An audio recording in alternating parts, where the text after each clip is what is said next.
बिहार के मुख्यमंत्री नीतीश कुमार आज दिल्ली में ही मौजूद हैं। आज नीतीश कुमार राज्यसभा सांसद के तौर पर शपथ भी लेंगे, जहां नीतीश कुमार अकेले नहीं नजर आ रहे हैं, बल्कि सम्राट चौधरी, विजय कुमार सिन्हा भी साथ में उनके नजर आए।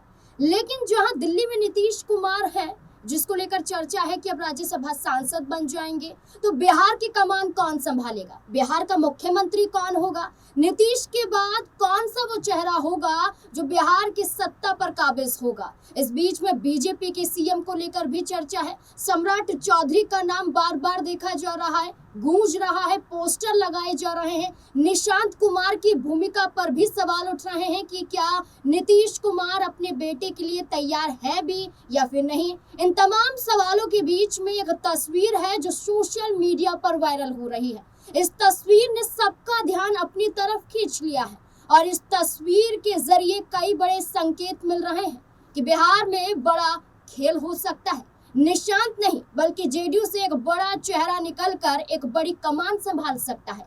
दरअसल जब पटना से दिल्ली एयरपोर्ट पहुंचे थे नीतीश कुमार, और जब वो अपनी गाड़ी में बैठकर रवाना हुए, तो एयरपोर्ट के बाहर कुछ तस्वीरें देखी गई, और ये तस्वीर थी नीतीश कुमार के साथ केंद्रीय मंत्री ललन सिंह की, जो मुंगेर से सांसद भी है।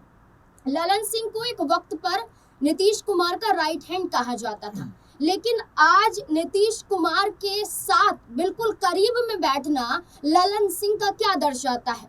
क्या ललन सिंह को बड़ी जिम्मेदारी मिल रही है? तीन बड़े चेहरे, नीतीश कुमार, संजय झा और ललन सिंह, इन तीनों को ही देखा जा रहा है। अब इसके कई मायने निकल रहे हैं। अब इसी को लेकर सवाल है, जानने की कोशिश करेंगे। हमारे साथ हमारे वरिष्ठ सहयोगी अमन सर जुड़ चुके हैं। सर, बहुत बहुत स्वागत है आपका। सर, कैसे देखते हैं? एक तरफ तो आज वो शपथ ले लेंगे, इसके बाद ये चर्चा हो रही है कि अब से कुछ दिनों में सीएम पद को लेकर भी फाइनल फैसला हो जाएगा। 14 अप्रैल माना जा रहा है कि 14 अप्रैल की वो तारीख होगी जहां नीतीश कुमार मुख्यमंत्री पद से इस्तीफा भी देंगे, एनडीए की बैठक भी होगी और फैसला हो जाएगा। लेकिन सीएम फैसले के बीच में ललन सिंह के साथ नीतीश कुमार की नजदीकियां क्या बता रहा है? क्या लगता है? देखिए, बिल्कुल नाज़मीन, आपने सही कहा, क्योंकि आज राज्यसभा की शपथ लेने के बाद नीतीश कुमार पूरी तरीके से दिल्ली के होकर शायद रह जाएं। हालांकि वो कहते रहे कि भाई मैं तमाम चीज़ों को देखूंगा, मैं तमाम चीज़ों को कहीं ना कहीं नज़र बना के रखूंगा, लेकिन यही सवाल बारंबार उठता है कि जब नज़र बना के आप रखना ही चाहते थे, आप बिहार को छोड़ना ही नहीं चाहते थे, तो आखिर मुख्यमंत्री पद की जो कुर्सी है वो आपने क्यों छोड़ दी? जब नारे लग रहे थे 25 से 30 नीतीश, तब तो आप चुप थे और ये कह रहे थे कि भाई 5 साल का जो शासनकाल है मैं आराम से चलाऊंगा, कोई दिक्कत नहीं होने वाली। लेकिन 3 से 4 महीने के अंदर आखिर ऐसा क्या होता है कि आपको अपने पद से इस्तीफा देना पड़ता है? या एक तरीके से अभी इस्तीफा हालांकि पद से तो नहीं दिया, लेकिन कुल मिलाकर कहा जा सकता है कि देने की स्थिति में है, क्योंकि अब जब राज्यसभा पहुंच गए तो वो इस्तीफा कहीं ना कहीं देना ही पड़ेगा। और जैसा आप भी कह रहे हैं कि 3 से 4 दिन के बाद हो सकता है कि एक मुख्यमंत्री के नाम को लेकर फैसला होता हुआ दिखाई पड़े। अब नाज़मीन, यहाँ पर देखा जाए तो कुल मिलाकर एक ही चेहरे के इर्द गिर्द बहुत सारी बातें कही जा रही हैं। इसमें सम्राट चौधरी का जिक्र बारंबार हो रहा है कि क्या अब सम्राट चौधरी ही अगले मुख्यमंत्री बनने वाले हैं। लेकिन हैरत की बात यह है कि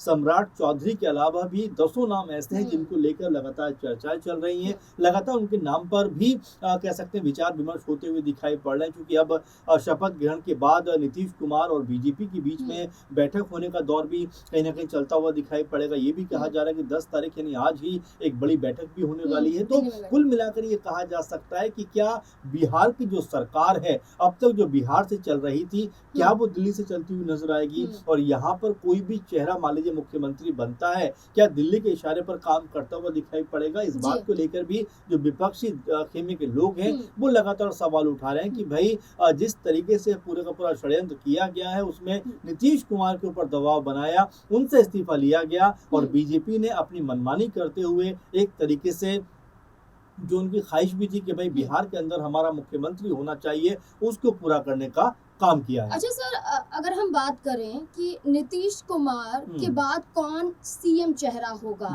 जिसमें जेडीयू खेमे की तरफ से निशांत कुमार की बात की जा रही है, हम्म, बीजेपी खेमे की तरफ से सम्राट चौधरी का जिक्र किया जा रहा है। इस बीच में कई और नाम भी हैं, लेकिन अगर ज्यादातर देखा जाए तो पोस्टर के जरिए सम्राट चौधरी, निशांत कुमार का नाम लिया जा रहा है। लेकिन नीतीश कुमार तैयार क्यों नहीं नजर आ रहे जेडीयू खेमे से सीएम बनाने जी को लेकर? क्योंकि मीडिया सवाल करती है उनके बेटे को लेकर, तो वो सवाल का जवाब नहीं देते हैं या कहते हैं कि हमारे नेता तय करेंगे।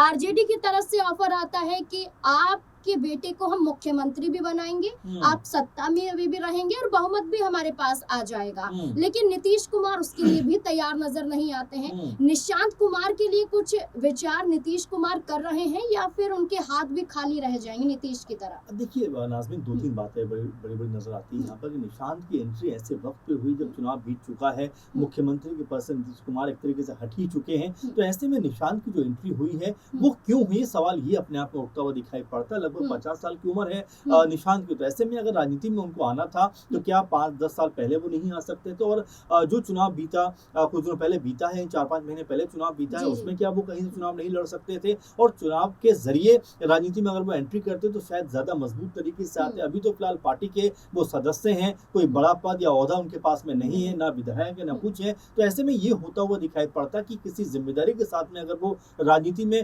पूरी तरीके से एंट्री करते तो शायद उनका दबदबा यहाँ पर बढ़ता हुआ दिखाई देता। इसीलिए शायद बीजेपी ने ये पूरे का पूरा माहौल बनाया है कि भाई नीतीश कुमार अगर दिल्ली चले जाते हैं तो एक तरीके से बिहार में, क्योंकि निशांत के पास में कोई अनुभव है नहीं, कोई भी पॉलिटिकल उनके पास में जो कार्य करने का कह सकते हैं कि जो एक्सपीरियंस है वो उनके साथ में नहीं है। लेकिन अगर सम्राट चौधरी की बात की जाए तो सम्राट चौधरी 2 बार उप मुख्यमंत्री, इसके अलावा कई ओहदों पे काम कर चुके हैं, बीजेपी के अध्यक्ष रह चुके हैं, तो एक तजुर्बा कहीं ना कहीं उनके साथ में जुड़ा हुआ है। तो बीजेपी शायद इस बहाने से सम्राट चौधरी का नाम आगे करती हुई दिखाई पड़ती है। और इस रेस में अगर हम देखें तो यहाँ पर निशांत के अलावा क्या ललन सिंह के नाम पर विचार हो सकता है? जैसा शुरुआत में आपने कहा कि गाड़ी में साथ बैठे हुए दिखाई पड़े, तो क्या सरकार में वो साथ बैठकर सरकार को चलाते हुए दिखाई पड़ेंगे? ये अपने आप में बड़ा सवाल बन जाता है। और क्या संजय झा जो कार्यकारी अध्यक्ष भी हैं और नीतीश कुमार से मीडिया कर्मी बात कर रहे थे, उनको रोकते हुए भी नजर आ रहे थे, तो क्या अभी इसमें कोई ऐसी बात है जिसको लेकर अभी कोई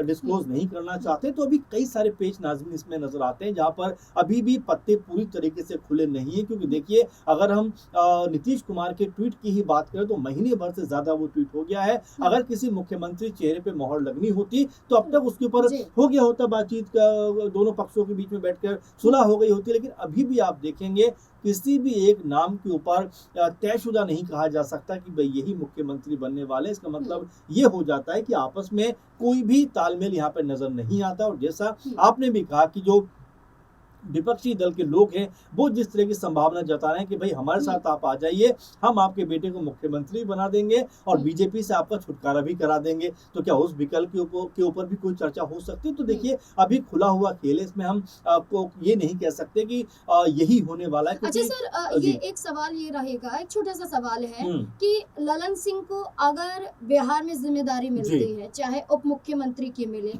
तो क्या नीतीश कुमार के लिए फायदेमंद साबित होगा या फिर नहीं? क्योंकि कई मायनों में लोकसभा चुनाव के बीच में भी, विधानसभा चुनाव के बीच में भी हमने देखा कि ललन सिंह बीजेपी के मंच पर ज्यादातर देखे गए नीतीश कुमार की बजाय।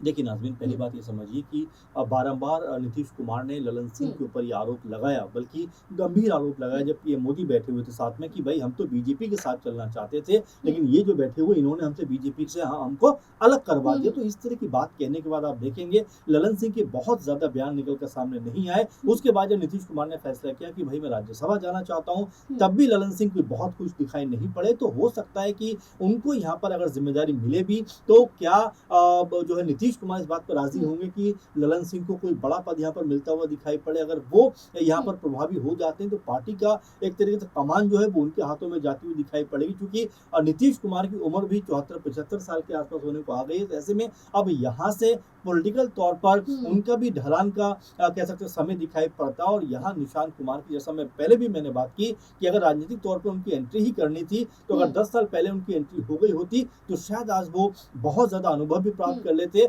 और कई पदों पर काम करने का जो एक्सपीरियंस होता है वो भी उनके साथ में होता। तो फिलहाल ये कहा जा सकता है कि नए नवेले हैं राजनीति में, उनके पास में ना कोई अनुभव है ना ही अभी किसी बड़े ओहदे पर वो हैं, तो ऐसे में उनको लेकर कोई बड़ी भूमिका कह सकते हैं कि जेडीयू के अंदर इसलिए नहीं बन सकती कि अभी उनको काम करना है, सीखना है, हम्म। जानना है। लेकिन हाँ, ललन सिंह के हाथों में इसलिए कमान आ सकती है कि वो ना सिर्फ केंद्र में मंत्री हैं, सांसद रह चुके हैं, मजबूत हम्म। लीडर्स में से एक गिने जाते हैं हम्म। जेडीयू के, तो हो सकता है कि उनके पक्ष में एक माहौल बनता हुआ दिखाई पड़े। लेकिन क्या नीतीश कुमार इस बात को लेकर राजी होंगे? क्या जेडीयू खेमे के बाकी लोग इस बात को लेकर तैयार होंगे? क्योंकि एक कह सकते हैं वर्ग है, एक पक्ष है, वो ये कहता हुआ दिखाई पड़ता है कि भाई मुख्यमंत्री नीतीश कुमार थे, तो अब उनकी जगह उनके बेटे को मुख्यमंत्री बनाया जाना बिल्कुल। चाहिए। तो जेडीयू के अंदर ही 2-3 किस्म की राय निकल कर सामने आ रही हैं, और जब अंतिम मोहर मुख्यमंत्री के नाम पे लगेगी नाज़मीन, तो क्या जेडीयू कुनबा इस बात पर सहमत होगा? ये बड़ा प्रश्न है।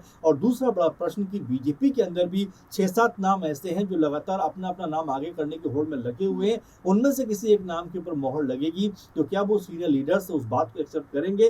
कई तरह के सवाल हैं जो आने वाले दिनों में जिनके जो जवाब है वो मिलते जी। हुए दिखाई पड़ेंगे। लेकिन हाँ, ये ज़रूर कहा जा सकता है कि महीना भर से ज़्यादा होने के बावजूद भी, मुख्यमंत्री पद को त्यागने की बात कहने के बावजूद भी, अभी तक किसी एक विकल्प के ऊपर कह सकते हैं एनडीए कुनबा तय नहीं कर पाया है नाम। और ये कहीं न कहीं बताता है कि आपस में कहीं ऐसा लग रहा है कि अंतर्द्वंद एक तरीके से, या आपस में तनातनी का माहौल बन रहा है। अब वो नाम कौन-सा होगा 3-4 दिन के बाद खुलासा हो जी, जी। जाएगा। ऐसे में जेडीयू का स्टैंड क्या होगा, बीजेपी हुँ। का स्टैंड क्या होगा, एलजेपीआर क्या कहती हुई दिखाई पड़ेगी, जो कह सकते हैं उपेंद्र कुशवाहा की राष्ट्रीय लोक मोर्चा है वो क्या कहते हुए हुँ। दिखाई पड़ेंगे, हम पार्टी क्या कहती हुई नजर आएगी। तो फिलहाल अभी वेट एंड वॉच की स्थिति है। लेकिन हाँ, ये कहा जा सकता है कि आज नीतीश कुमार प्रॉपर तरीके से राज्यसभा के सदस्य बन गए हैं। अब ऐसे में आने वाले दिनों में क्या फैसला होगा उसके ऊपर निगाहें लगी रहेंगी। बिल्कुल, सबकी निगाहें टिकी हुई हैं कि बिहार का अगला नया मुख्यमंत्री कौन होगा, क्योंकि जैसा कि सर ने कहा कि ये साफ तौर पर ज़ाहिर हो रहा है कि एनडीए में जितने भी सहयोगी दल हैं, उनमें तालमेल आपसी नज़र नहीं आ रहा है। ख़ास तौर पर 2 दल, एक बीजेपी और एक जेडीयू। जेडीयू में 2 धड़ बँट जाते हैं, जिसमें एक खेमा कहता है कि निशांत कुमार को आगे किया जाए और एक धड़ कहता है कि बीजेपी जो कहेगी उस फैसले को मानने के लिए तैयार है। लेकिन अगर वो फैसला जेडीयू के हक में नहीं आता है, तो आने वाले वक्त में कोई बड़ा खेल भी हो सकता है, क्योंकि नीतीश कुमार तो अब दिल्ली पहुंच चुके हैं और बिहार संभलना क्या मुश्किल हो जाएगा, ये एक बड़ा सवाल जेडीयू की तरफ से निकलकर सामने आ रहा है। इस पूरे मुद्दे को लेकर आपको क्या लगता है कि बिहार का अगला मुख्यमंत्री कौन होना चाहिए, सम्राट चौधरी या फिर निशांत कुमार? आपकी क्या राय? इस पूरे मुद्दे को लेकर अपनी राय कमेंट सेक्शन में जरूर दें। देखते रहें एसपीएन 9 न्यूज़। धन्यवाद।